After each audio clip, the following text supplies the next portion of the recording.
ఈ సంక్రాంతి చాలా ప్రత్యేకమైన సంక్రాంతి.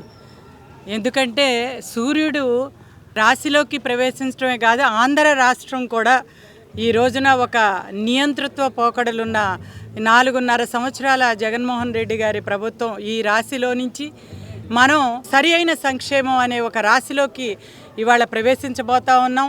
మనందరం చూసాం, ఇవాళ ఏ వర్గం కూడా సంతోషంగా లేదు గత 4.5 సంవత్సరాలుగా. యువత నిరుద్యోగులై ఈ రోజున చాలా ఇబ్బందులు పాలవుతున్నారు.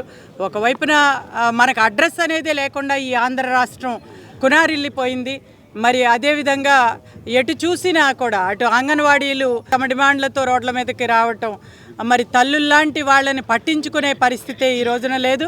ఈ జగన్మోహన్ రెడ్డి గారి ప్రభుత్వానికి ఎవరి కష్టాలను వినే ఓర్పు కానీ, పాలన మీద అవగాహన లేని ఈ ప్రభుత్వాన్ని ఎప్పుడు గద్దెదించాలా అని చెప్పి మరి ప్రజలందరూ కూడా చాలా ఎదురు చూస్తూ ఉన్నారు. కాబట్టి ఈ సంక్రాంతి అనేది చాలా ప్రత్యేకం. మనకి ఈ కీడు అనేది తొలగిపోవాలి, ఏపీ అనేది వెలిగిపోవాలి.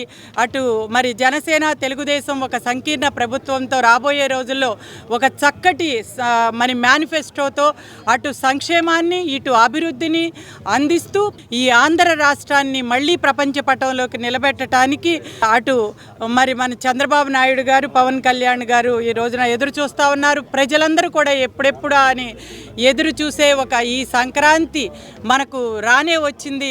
మరి రాబోయే రోజులు మనకు అందరికీ కూడా ప్రజలందరికీ ఆనందాన్ని మరి సుఖ సంతోషాలని అన్నిటిని కూడా ఇస్తాయని చెప్పి తెలియజేస్తూ మరొక్కసారి అందరికీ కూడా భోగి సంక్రాంతి శుభాకాంక్షలు తెలియజేస్తున్నాను.